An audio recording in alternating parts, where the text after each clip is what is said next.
way. With this type of roads to the sugar canes, there's lots of grass, and they've cut some of the grass. It's very, very slippy, especially early in the morning and with the mist there. And but some of the sandmasters are very close to me, so I just hope they've also got brakes when I'm braking in the front. But it puts a lot of pressure on you if you're in the front and try to stay there, because you don't know where the other guys are behind you. 400 kilometers of the toughest off-road terrain. Fast sections through the sugarcane fields interspersed with tight, rough and slippery forest roads. Hannes Robler and Richard Leek, first off the line and with a huge advantage to boot. Not only the mist, but dust too.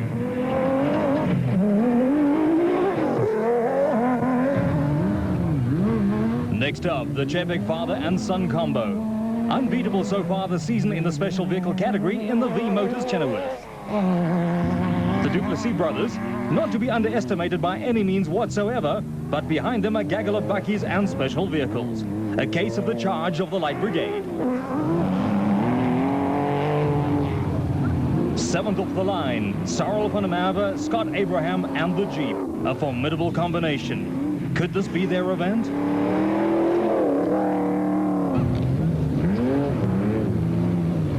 John Weir Smith and Jeff Minnett. Well placed in the Kopenong Jimco, but behind them some tough contenders in the form of Bucks Carolyn, the only person to have won a special vehicle championship for drivers and co-drivers. This year he's behind the wheel of the ex-Dakar Pajero. 30 minutes into the race, and predictably, Hannes Robler leads in the 3.5-litre V6 Nissan Hardbody. A change in the running order. Bucks Carolyn is up to second in the Pajero. He's taken full advantage of wrong slots by other crews in the misty and dusty conditions. The production vehicles had come into their own. Camille de Villiers had gained a place in the Nissan Hardbody Super Truck, but was closely followed by special vehicle leader Franz Chepek Sr. and Jr. and the Jeep that had made up 2 places. Shamir Variawa was next followed by Henry Kirstein, John Weir Smith and the Duplessis brothers.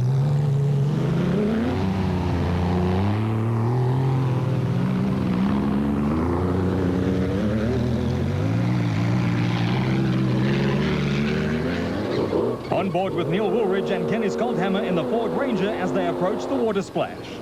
No windscreen meant that the two of them were drenched. Cliff Weifeld, Avi Reinecker, Carlos de Abro, Class B leader Gavin Gray, Robin Gareth Walk, Craig Harvey, and a gaggle of cars all mere seconds apart. The pressure was certainly on.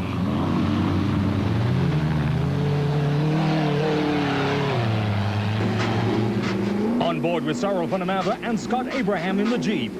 Supervan has de Villiers and Carolyn in his sights as they approach a 90-degree left-hander. But they all wrong slot. Van der Merwe takes full advantage of the situation and soon comes up on the Chepeks who are leading the race.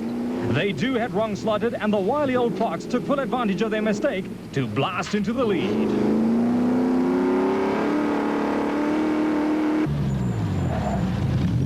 John Weir Smith and Jeff Minnett were having an excellent run in the Kopenong Jimco that was previously campaigned by Shamir Variawa. This section of the route proved to be quite tricky. The Ford Ranger V8 of reigning production vehicle champions Neil Woolridge and Kenny Skolthammer was well placed and a constant threat to Van der Merwe and de Villiers.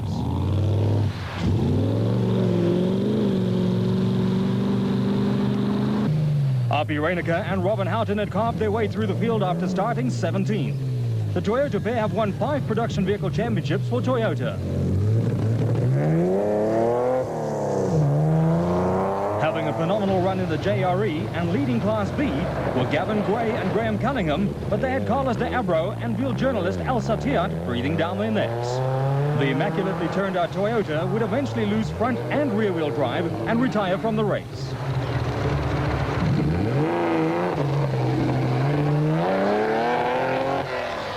Brandon Harkis and Billy Bond were charging hard in the Nissan V6 powered Prolong Special, designed by the younger Harkis and built in Gauteng. Harkis is a former professional golfer.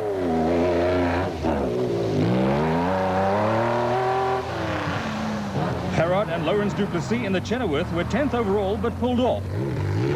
Problems? The ex-Dakar Pajero screamed into view. Carolyn and Testiga had dropped back after holding on to the lead for a short while in the early stages of the Nissan Sugarbelt 400. Lawrence Duplessis was suffering from motion sickness. Reg Sutton in the Mighty Mag had problems getting going and was then confronted by hard-charging Hannes Grobler and Richard Leake in the Nissan hardbody. Discretion proved to be the better part of valor, and Sutton allowed Grobler through. A puncture had robbed the Nissan pair of the lead early in the race. Lawrence Duplessis' problems were the after effect of a bout of jaundice last year, and brother Harrod was forced to go it alone for the rest of the event. Disappointment for Lawrence Duplessis. Richard Schilling and Ashley Thorne were on a mission in the Class B Plastotech Raceco. This little miscalculation did not help matters and gave Johan and Frieda van Jaarsveld in the Class B Iceco a chance to sneak by. But they too miscalculated the turn. A good sporting gesture from the van Jaarsvelds, and Schilling was on his way again.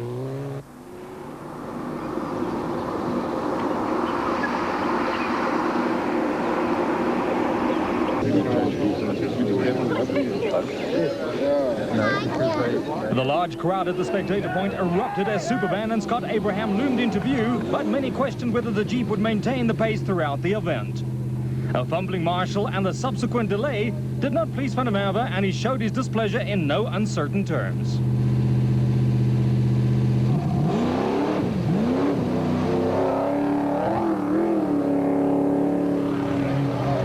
Mere seconds behind were the special vehicle category leaders, Franchapek Senior and Junior.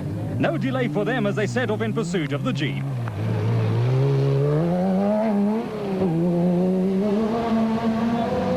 Weir Smith and Minute had moved up to third place overall in the Kopenhagen Jimco. The driver had obviously come to grips with the unique handling of the A-arm suspension.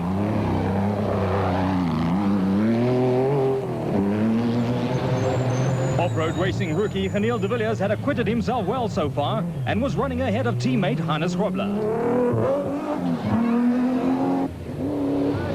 Who says American-built off-road trucks are not suited to South African off-road racing? So far, Van der Merwe in the Jeep and Neil Woolridge in the Ford Ranger had proved the pundits wrong.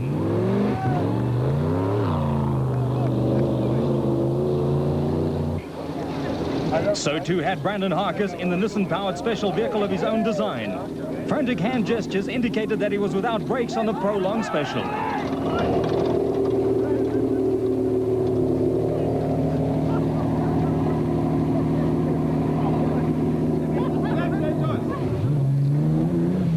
RP Reinecker had moved up 11 places in the Castrol Toyota Land Cruiser and was lying 6th in the production vehicle category after just an hour of racing.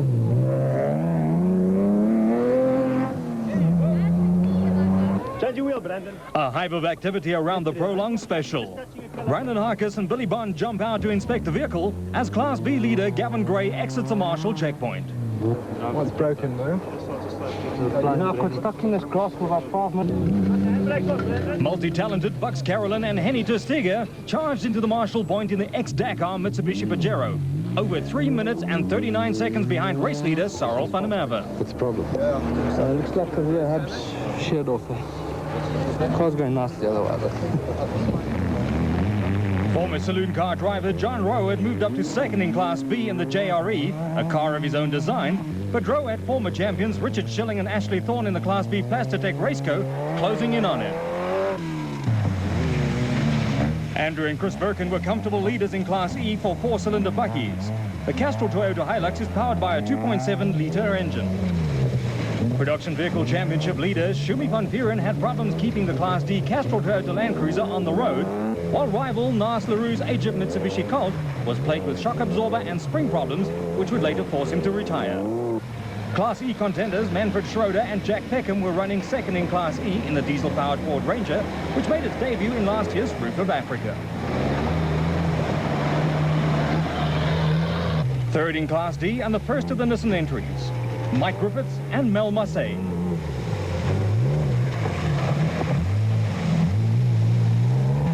Class E winner in the Mitsubishi Barberspan 500, Kutsia Lavascafni, was running third in class, when he momentarily got bogged down behind a stuck vehicle. A quick escape and he was on his way again. Veteran Kasi Katia and Aki Fari, fourth in Class E in the Castrol Toyota Condor, were also held up by the stuck Class C special of Fred and Terry Bailey, but found an alternative route.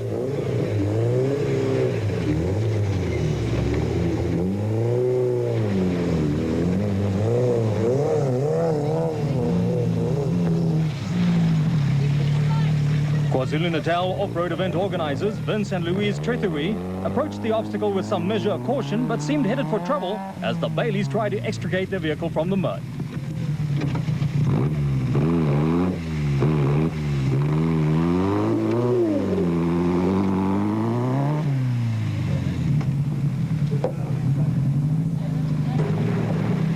Another of the Class D Nissans, the BB Auto entry of brothers Yuri and Andre Duplessis. A quick charge up the bank and they were out of trouble. Definitely not the case for the Tretheweys.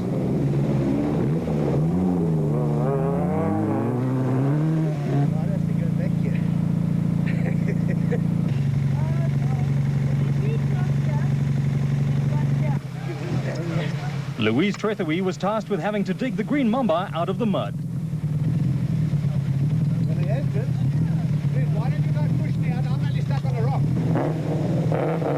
Louise resorted to begging other competitors for help, but to no avail as Mark Corbett and Jean Moore passed through in the Isuzu. Help arrived in the form of Henry Zermatten in the Sony PlayStation Pajero, which was minus a rear door after an encounter with a tree. It was a case of old smiles from Vince Trethewey.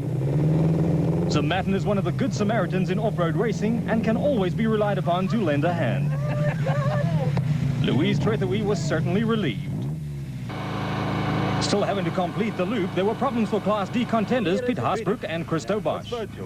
Nee, hier is ons het Birkens en ons het Sandmaster verbygaan. Toe ons net agter Birkens en toe kom die Sandmaster en toe stamp hy ons gat van die wal af. Stamp hy hom in die sloot en ek meen toe ons binne in die sloot. Wat is het probleem nou? Nee, ek meen toe ons die draad en goed opgetel en al twee seels op die diffs gestikken. Dat is eers kon seels insit. The Nissan pit crew waited patiently for their charges, but they would have to wait a little longer because Van der Merwe and Abraham were still in the lead in the vacation van's Jeep. Supervan drove like a man possessed as he headed for the pits. Would he stop or pass straight through?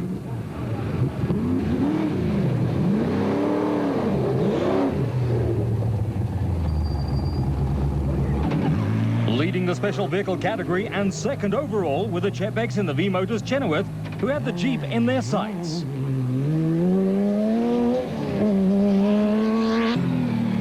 Third overall and second in the production vehicle category, Camille de Villiers and Francois Jordan in the Nissan Hardbody Super Truck. Nissan Motorsport boss Glenn Hall looked concerned as he waited for Krobler and Leak to arrive, but it was Woolridge and Skuldhammer who stormed into view in the American-built Ford Ranger, which is fitted with a 5-litre V8 engine.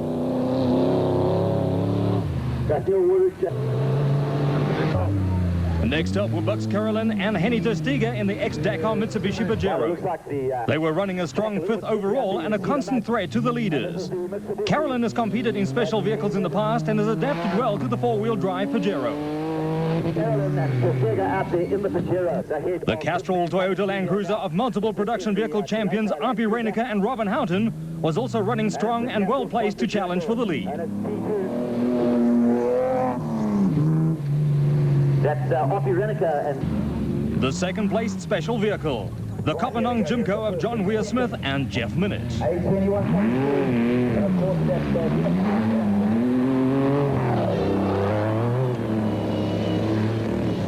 Exterior cap and just Sugarbelt 400. You see the cars being quite muddy up there. They're trying to find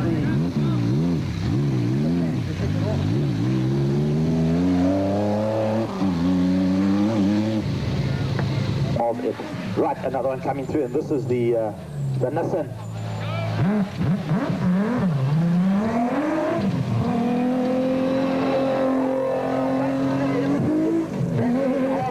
That's Hannes Grobler. He's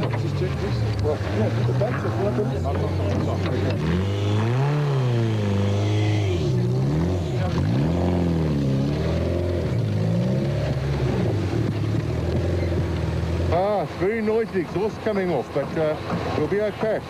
And a puncture, no, it's okay, thanks. Having fun. How's the route? Wait, I've got it.